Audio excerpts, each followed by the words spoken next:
Bonjour à tous, ici c'est Kosansa d'Arisa Karadiel Ishara et je vous retrouve pour la dernière vidéo de la collection du hashtag deck à portée de main avec la dernière catégorie qui sont les decks en fait de sorcellerie witchy. Donc je veux commencer par le plus connu, je pense que tout le monde connaît celui-ci, c'est l'histoire de sorcière tarot chez Arcana Sacra. Donc, pourquoi ces decks de sorcières? Parce que depuis le début de ma pratique, la sorcellerie est venue dans ma pratique. Donc, d'abord, c'était les cartes et après la sorcellerie. Et du coup, quand je me suis intéressée à la sorcellerie, je me suis aussi intéressée au tarot qui sont issus de qui sont liés à la sorcellerie. Alors j'ai pris celui-ci parce que je vous avoue, c'est parce que c'était le plus connu. Il est simple à utiliser. Le livret il est pas mal. Voilà, il n'y a pas trop, mais pas non plus trop peu d'informations. On peut travailler facilement avec ce deck. Et aussi, je débutais encore dans l'apprentissage. Moi, je lui ai fait les tranches. J'ai aussi son oracle. Du coup, l'oracle Histoire des sorcières, tout simplement. Oups, je pousse ici pour me mettre. Donc, pour vous montrer un petit peu, vous voyez, je l'ai rangé en plus. Des fois, j'ai envie de ranger mes tarots. Et quand ils sont en rangée, en fait, comme ça veut dire que ça fait longtemps que je l'utilise pas. Alors, il y a des concepts quand même très intéressants ici, originaux, comme celui-ci de la grande prêtresse. Oh non, oui, la grande prêtresse. C'est très intéressant que c'est justement une sorcière devant une boule de cristal qui lit ses cartes.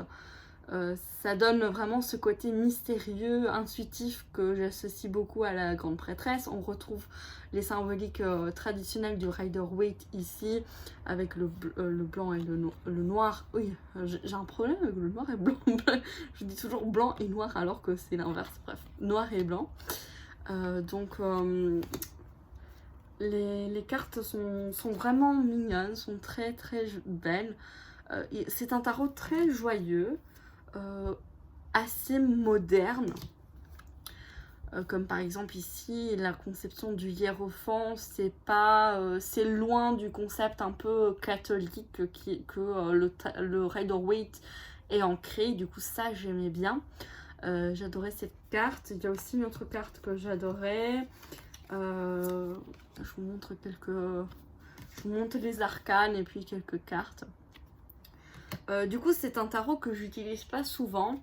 Quand j'utilise ces tarots de sorcière, c'est que soit je veux faire un travail spirituel précis, ou soit tout simplement, après je vous montrerai les autres que j'ai. Celui-ci, j'ai pas de but particulier pour l'utiliser. Je l'ai dans ma collection parce que c'est un classique des tarots francophones. Disons dans francophone, il n'est pas francophone. Je suis désolée, il y a mes parents qui parlent. Donc ça aussi j'aimais beaucoup. Si vous voyez bien, le personnage a un œil ouvert, un œil fermé. Il y a cette idée d'équilibre, d'harmonie, et qui est vraiment due de la tempérance. Le diable aussi il est très intéressant. Donc voilà. C'est un tarot qui peut-être ne plaira pas aux personnes qui sont dans la diversité et tout. Donc au début de ma pratique, c'était pas quelque chose que je recherchais dans les tarots. Je recherchais dans les tarots quelque chose de facile à lire, que j'arrivais à comprendre les symboles, mais qui était différent du Rider-Waite traditionnel. Et celui-ci, il est parfait parce que il reprend exactement toute la symbolique du Rider-Waite, mais qui l'applique dans un autre univers fantasy de sorcellerie. La sorcière quand même très stéréotypée avec le chat, le chapeau, le bâton Voilà, par exemple ici, les balais, c'est vraiment très stéréotypé de la sorcière, avec les chaussettes, les caleçons, les chaussures comme ceci, vous voyez. Mais il est fantaisie en fait, c'est ça. Et j'aime bien quand il faut se détacher de l'univers trop moderne, parce que des fois, voilà, il faut aussi du fantaisie. Donc voici. Après, je regarde avec ce que j'ai.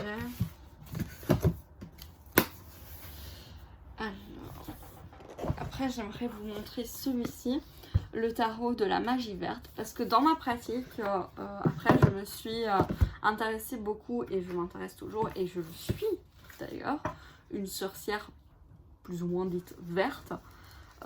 Et donc ici, si je ne me trompe pas, le tarot a été fait par Anne Moura qui a fait le grimoire de magie verte. Donc c'est une sorcière qui s'y connaît. J'ai pas beaucoup travaillé avec ce tarot parce que lui il est un peu plus compliqué par exemple, parce qu'il ne suit pas du tout. Si, il y a des significations, mais il y a beaucoup de changements, beaucoup d'adaptations dans le concept de magie verte. Et par exemple, les mots, les catégories sont changées. Donc par exemple, les épées sont devenues les atamés. Après, les pentacles sont restés des pentacles. Les bâtons sont devenus les baguettes. Et les coupes sont devenues les calices. On a quand même beaucoup d'informations pour la carte. On a une description, une espèce de description de la carte, la signification, carte inversée et mots-clés. Donc c'est pas mal comme pour débutants, mais moi je l'ai pris vraiment parce que je m'intéressais à la magie verte et je voulais en fait un tarot qui... moi dans ma pratique j'aime bien avoir des tarots qui correspondent à ce que j'aimerais utiliser dans la magie. Donc par exemple maintenant je suis très intéressée par les herbes et tout. J'aimerais avoir un tarot lié aux herbes. Mais celui qui existe, de Herbcrafter Tarot, je sais pas, il ne m'attire pas plus que ça. Donc voici un petit peu, ils sont en ordre. Donc vous voyez par exemple le fou ici, il est devenu l'homme vert. Il est beaucoup plus witchy, je pense, et beaucoup plus... je pense qu'il y a un peu de diversité. De corps surtout. Mais je suis pas sûre. Voilà, il y a par exemple des diversités d'âge dans celui-ci. On retrouve des femmes un peu plus âgées, des hommes plus âgés. Il est quand même très intuitif. La mort, elle est devenue le seigneur des ombres. Il y a quand même beaucoup de symbolique qu'on peut travailler avec ce tarot. Par exemple ici le diable c'est la nature. Là je vous ai pas montré le dos et il est avec les tranches dorées. Les significations du Rider-Waite quand même sont respectées. Par exemple ici le 4 d'épée, il y a le repos, l'idée de repos et tout. Mais c'est dans un monde, dans un milieu beaucoup plus nature, forêt. Alors que l'autre histoire de sorcière c'est plus dans le monde de fantastique en fait. Mais plus happy, vous voyez, joyeux, enfantin en fait, plus enfantin. Celui-ci, il est déjà plus difficile et il faut avoir une petite connaissance du tarot. Après, le Pagan Tarot. C'est pas un tarot qui est vraiment lié à la magie, mais quoique oui, parce que il représente un petit peu la sorcière païenne. Donc tout ce qui est aussi dans le coven, dans les coven et tout. Donc il y a un très sympa livret, il y a tout ce qu'il faut, il y a beaucoup de... En fait c'est un livret qu'on peut vraiment travailler. Il faut travailler avec le livret parce qu'il y a des significations qui sont un peu différentes du tarot traditionnel. Et du coup, alors, au niveau de l'imagerie, Il est quand même traditionnel, j'ai fait les tranches violet, j'étais dans ma phase de tranche. Il est très intuitif, on peut comprendre l'image. Donc dans les arcanes, on suit cette sorcière tout au long d'une étape, de certaines étapes de sa vie, de sa pratique, de ses difficultés. Donc il faut peut-être se reconnaître. Donc peut-être pas tout le monde va se reconnaître avec cette sorcière. Je suis désolée, vous entendez le bruit, mais ils comprennent pas.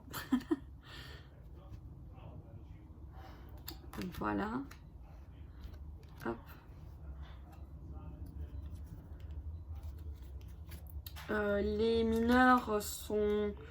ce qui est intéressant, c'est les... voilà. C'est les personnages de cours qui ont été changés. Donc il y a beaucoup plus un lien avec les éléments. Donc le page est devenu l'élémentaire. Puis on a le novice. Donc c'est vraiment, vraiment dans le paganisme, dans la sorcellerie, au sein d'une communauté en fait. Ici on a l'initié et puis on a l'ancien. Donc ça c'est vraiment intéressant au niveau de ce tarot. Je vous montre quelques cartes quand même. Par exemple ici on a le 7 de Pentacle qui est très très intéressant aussi dans le livret. On a le 8 de Pentacle, vous voyez, il est quand même moderne. On a une fille, mais c'est très féminin en fait. Le personnage principal c'est une femme, c'est une sorcière. Donc pour peut-être les hommes, ouais, ça peut ne pas être facile de s'identifier. Voilà. Hop, je suis désolée du bruit. On est italien, donc on parle fort. On a le sang. Du coup, après, j'avais pris celui-ci de Book of Shadow and Tarot. Book of Shadows, Tarot, oui, voilà. C'est très intéressant ce tarot parce que dans ma pratique après, je me suis vraiment penchée sur Above, So Below. Et je le pratique toujours. Tout ce qu'il y a en haut, il y a en bas. Ce qu'il y a dehors, il y a à l'intérieur. Donc l'espèce de yin et yang. Je suis le chemin de l'ombre, le chemin de la main gauche. Et donc c'est un aspect qui m'intéresse beaucoup, que j'aime beaucoup. Et c'est pour ça que j'ai pris ce tarot. Qui est en fait, il y a deux tarots. En fait, deux tarots. Oui, vous avez très bien compris, il y a deux tarots à la place de une. Donc dans le livret, on a une grande explication pour la première partie parce qu'il est compliqué, il est différent, mais vraiment différent. Il ne représente pas les mêmes choses que le tarot traditionnel, alors que la deuxième partie, le deuxième tarot, il est beaucoup plus traditionnel, mais quand même moderne et on a un peu des idées un peu fantaisie aussi. Désolée, Désolée. Donc, Azabov. Hop. Voici le dos du Azabov, donc en haut. Et voici les imageries. Donc, on a une renomination des arcanes. Ici, c'est Summerlands. The Elements. La sagesse. La déesse, on voit pas très bien, mais je vais faire sûrement des reviews, hein, comme ça vous verrez plus. Mais ce tarot, je l'utilise vraiment si je veux analyser justement comment harmoniser ce qu'il y a au niveau supérieur et ici sur Terre, par exemple. Et du coup, j'utilise celui-ci et puis je vais utiliser l'autre. As below. Voilà. Celui-ci, je l'ai déjà utilisé, du coup, il n'est pas en ordre. Donc ici, on a le cavalier de Pentacle. On a le 9 de Pentacle. L'As de Pentacle. Vous voyez, il y a le petit gnome. Trop mignon. Les fées. Le cavalier d'épée. la salamandre ici, on a le page de bâton. Vous voyez par exemple, il est très dans le fantasy parce que c'est vraiment le lien entre l'invisible et le matériel, alors que l'autre deck c'est vraiment dans l'astral, disons comme ça, dans le monde astral. Et du coup ça c'est le 3 d'épée. Il n'est pas traditionnel mais il est très très beau.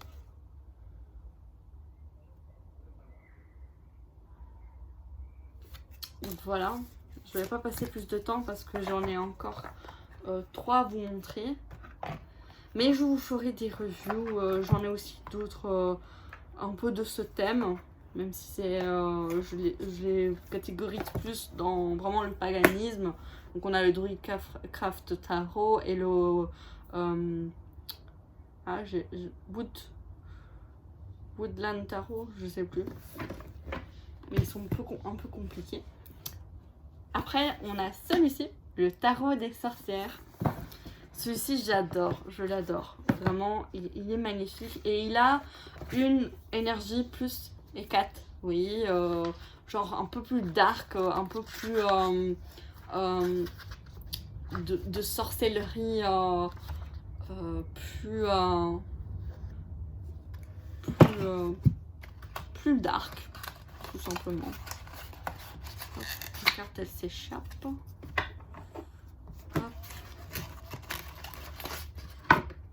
Ne vous échappez pas. Regardez-moi cette mort. Magnifique. Super puissante. Et par exemple, ouais, ça c'est le dos. Vous voyez, il y a aussi quand même le monde de fantasy. Bon, en fait, si on reprend par exemple l'histoire de sorcière, celui-ci serait la version un peu plus ado. Vous voyez, un peu plus ado, adulte. Hein.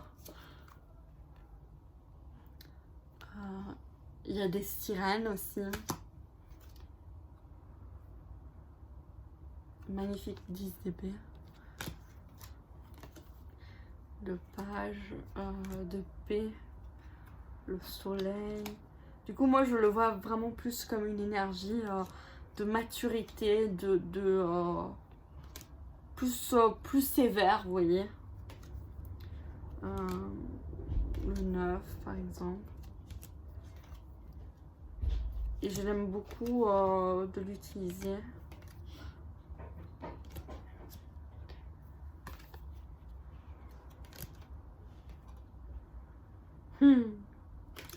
De pentacle.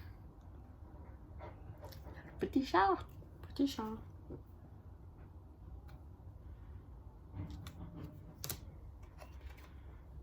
Du coup, voilà. Un peu plus, vous voyez, beaucoup plus mature en fait. Et des fois, j'aime bien, pour un même sujet, avoir plusieurs tarots parce que bah, des fois, j'ai envie de changer. Et ils n'ont pas tous la même énergie. Et celui-ci, je l'aime beaucoup pour des choses sérieuses, vous voyez. Vraiment des choses sérieuses. Pour l'histoire de sorcière, je dirais presque de l'utiliser pour travailler avec l'enfant intérieur. Hop. Et du même style aussi de celui-ci. Mais plus vraiment dans un autre monde, c'est le tarot des enchanteurs. Si j'arrive à l'ouvrir. Voilà. Magnifique. Je le voulais depuis longtemps, celui-ci en édition anglaise. Et mon copain me l'a offert quand il est sorti en édition française. Du coup, il est très très beau aussi. Il y a beaucoup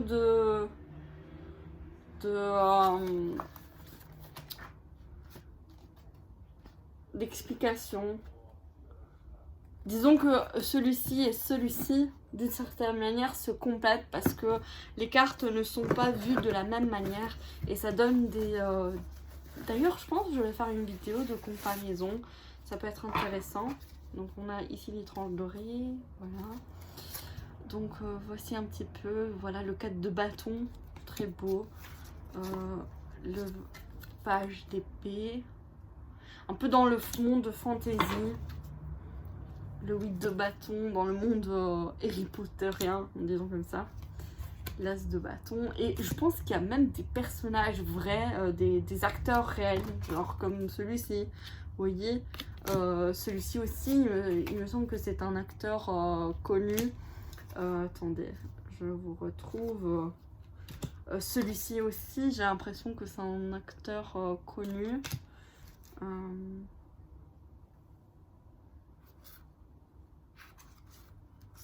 Attendez, je vous montre. Donc, il est très moderne, très magique en fait. Attendez, hein, que je vous... magnifique 8 d'épée. Oui, le 9 d'épée, je ne l'ai jamais vu. Il y a des cartes que je découvre parce qu'ils sont jamais sortis.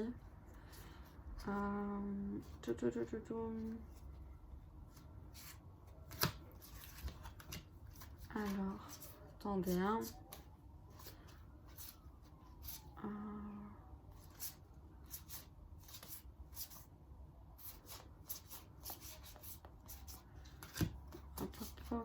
Il est où? La force magnifique avec un dragon. Ce que j'aime aussi, il y a des dragons.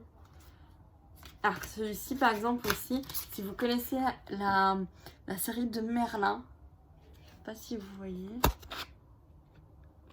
c'est l'acteur quand il devient vieux.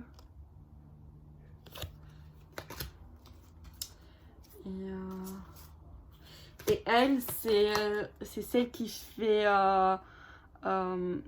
Phoebe, il me semble, dans H2O. Elle a fait la sirène, elle a fait la copine, vous voyez, de Klaus, qui a fait, qui est la mère de Hope, vous voyez, dans la série Originals, Legacies, Vampire Diaries et tout. Et voilà. Et, oh, regardez cette mort. Magnifique. Magnifique. La tempérance. À chaque fois que je les vois, je suis émerveillée. Regardez-moi cette reine d'épée. Ouais, je vous ferai une vidéo de comparaison. Le 2 de pentacle. Magnifique. Il est beaucoup plus... L'autre, il est vraiment dark. Celui-ci, il est fantasy. Mais il est lumineux, en fait. Il est lumineux. Il est magnifique. Regardez le fou. Oh, elle a perdu sa... Vous voyez, c'est juste magnifique. Comme dirait Christina Cordula. Ici, avec... le 5 de bâton, non, 6 bâtons, la victoire. Contre le troll, vous voyez, le troll dans Harry Potter. Voilà. Allez, je vous montre une dernière carte. Le 10 d'épée, aussi magnifique. Oh, regardez-moi ce cavalier de bâton. En plus, ce qui est bien avec le tarot, c'est que vu que la signification des cartes, plus on utilise les tarots, plus on comprend les significations. Regardez à nouveau tout le temps les jeux que vous avez. Ça vous montre une nouvelle perspective de la carte. Et du coup, c'est une connaissance infinie en fait. Et le dernier, The Least But Not Last, c'est The Last But Not Least, je sais plus. C'est le Qui a la strega, donc normalement il y a aussi en version française Tell the Witch, Ask the Witch, voilà. Donc moi j'ai l'édition italienne. Pourquoi ce tarot? Je l'utilise pour vraiment être en lien avec des archétypes, des vraies sorcières qui ont existé dans les mythes, dans la mythologie. Donc par exemple ici on a, c'est pas vraiment que des sorcières, il y a aussi des divinités comme Mitty Bassett. Mais il est plus lié à la sorcellerie. Ici on a la Befana, c'est une légende, un mythe particulièrement lié à l'Italie. à l'Italie. Donc voilà, je vous montre les cartes. Ce que j'adore, c'est le dos, parce que il représente un labyrinthe. Donc voilà un petit peu les images, vraiment magnifique.